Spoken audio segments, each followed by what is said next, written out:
the people want to know. They want to know how you slept. They want to know what workouts you did. They want to know what gym you went to. They want to know your mindset. They want to know. Hey y'all, welcome back to my channel. I am Darian. If you are new here, I am Darian.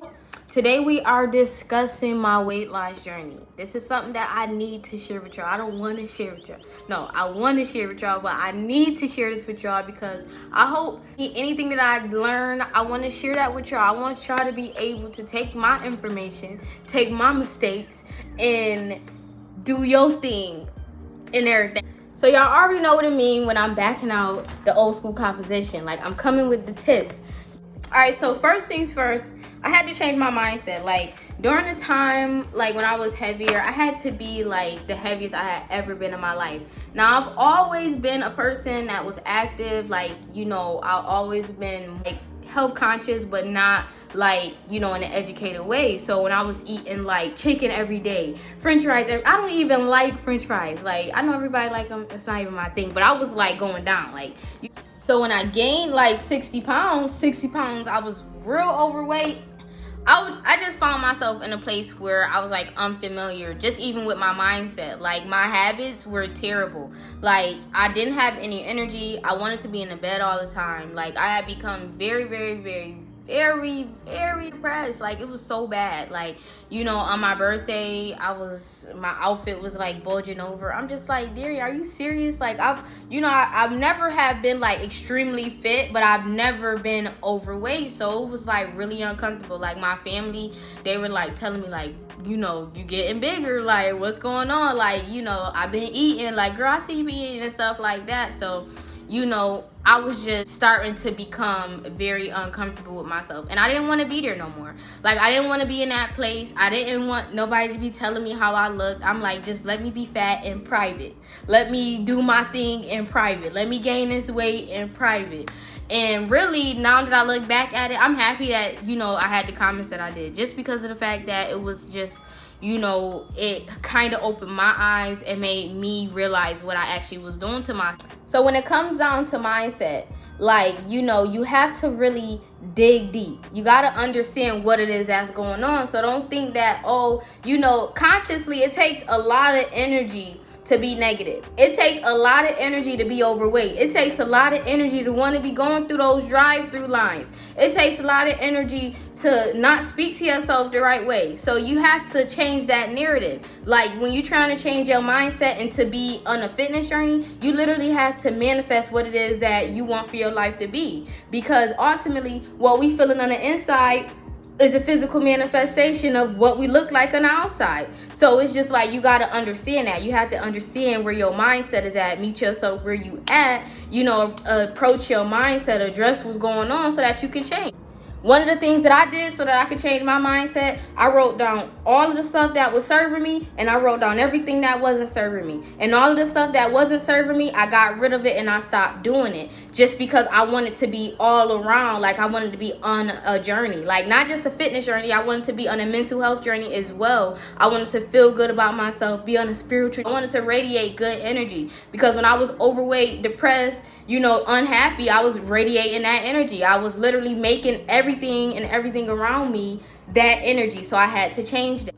So one of the main things you need to realize is that even the fact that you woke up this morning, you have the opportunity to grow, start your fitness journey, and strengthen your mindset. That was the main thing for me. I have to be able to grow. Like, I have to be able to be in a place where I'm so focused. Like, I'm so focused that I have no, like, where else to do but grow. I started to think about it as like my weight loss journey as a place for me to facilitate like my growth. And that's really like how I structure my entire life. Like, I take my whole blueprint on how I lost weight, gained it, how I taught myself to, you know, and I apply it to my everyday life.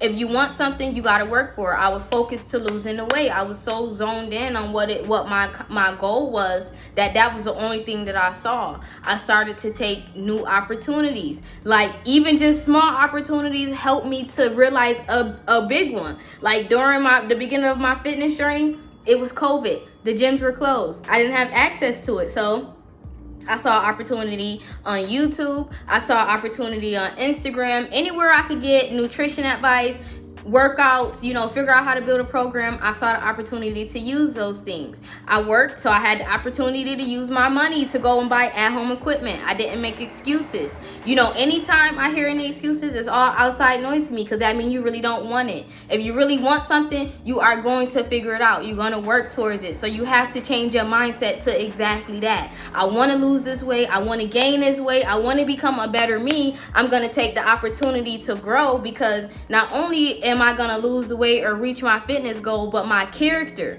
though, you're going to be that much stronger of a person mentally, because you already know what it took for you to change, and you did it. Like, Rick Ross said, self-made tastes better. You have to do it for yourself. That's it.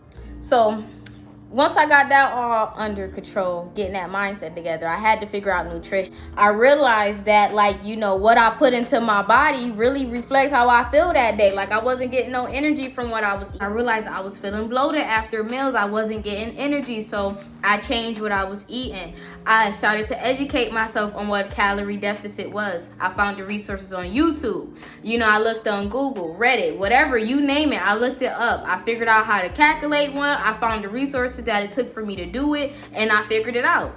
I figured out what my body type was. I didn't even know there was a such thing as a soma type. I'm just like, but through research, I figured that out. I figured out, how can I progress faster? What can I do to get me to my results faster? So nutrition wise, I wanted to change, not just for the results, but because I wanted to feel better about what I was eating. I wanted to know that everything that I'm eating is healthy to me. I'm putting good stuff into my body. I'm giving good energy. I'm putting good in, and I'm getting good out. So I read somewhere that hunger is the first element of self-development. If you can control what you eat, you can control everything about your entire life. It's nothing that you can't control.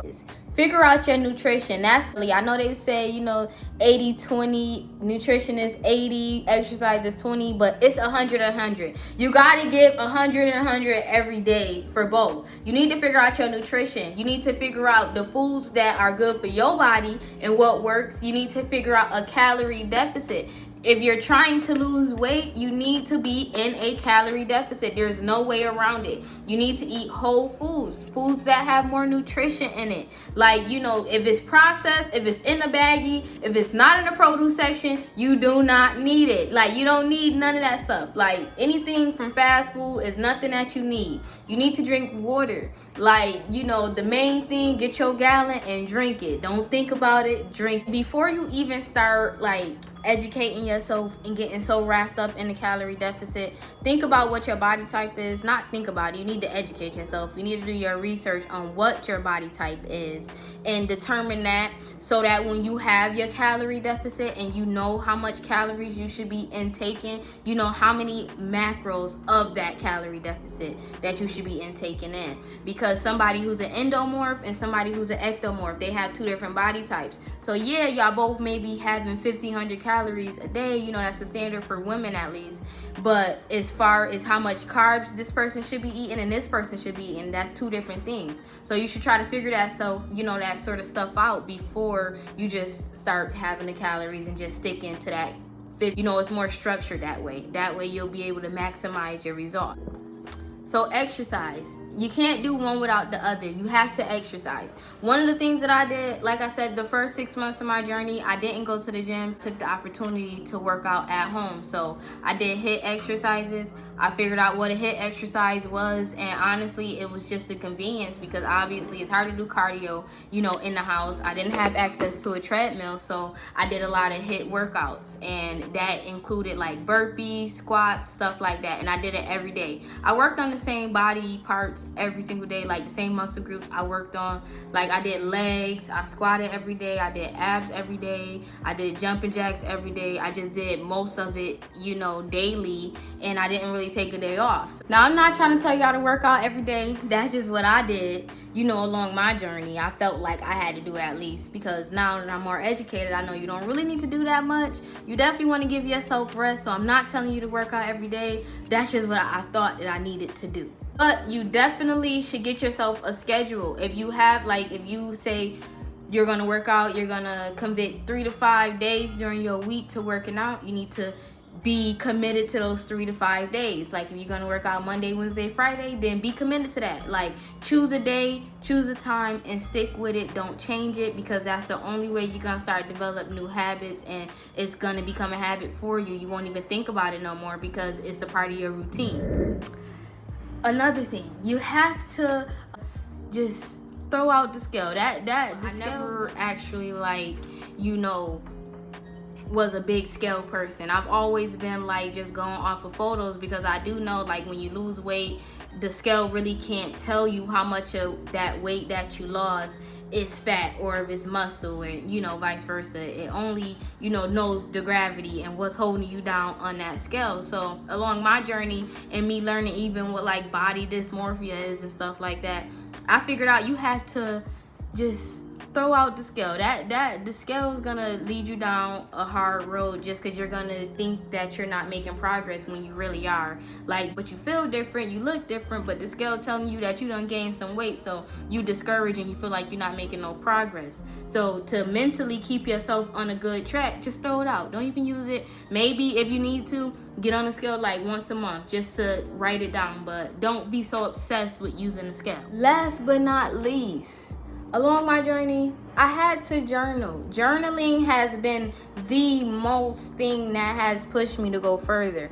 Not only can you see like where you came from, like your mindset, but you can see like, really like everything that you put down on that paper manifests itself. Like journaling, writing down the things or how I felt after workouts, or how I'm not feeling motivated that day, or if I'm not like motivated to get up, or if I'm feeling undisciplined, or along my journey I'm feeling a little rocky. Journaling is one of those things that you can actually like see it, and you can see your progress. Like if you don't track it, you won't be able to know, but you obviously remember how you felt in those moments. But really, journaling is good. Make sure that you write down like in the beginning of your journey, like how you feel mentally, right? Make sure you write down like how you feel physically, emotionally. Write all of that stuff down, because you'll be able to measure really the success of your journey by just using that. Like you can be like, okay, every journey is not gonna be successful when it comes down to fitness. Alright y'all, as I'm editing, I just realized that's really not even what I'm trying to say. What I'm really trying to say is, as long as you don't quit along your journey, it's successful. It's a successful journey. You learned something. You may not have gotten the results that you were looking for, but you one step closer, so it's successful. I apply the same principle with journaling my fitness journey into like my real everyday life. I write down everything it is that I want to do and what I want to manifest for myself, and I make it a vision, and it comes to reality. So you literally have to journal all of the things that are going on and use those same principles for your everyday. It's not just for fitness. You can apply these principles and they will help you grow in your everyday life. So I want y'all to really apply everything that I said in this video to y'all real life. Like, don't just watch it and just be like, I want you to really apply these things and just see how your life is gonna change. Make little changes. Like, start today, don't start tomorrow. You don't got tomorrow. You wasting time. Just start.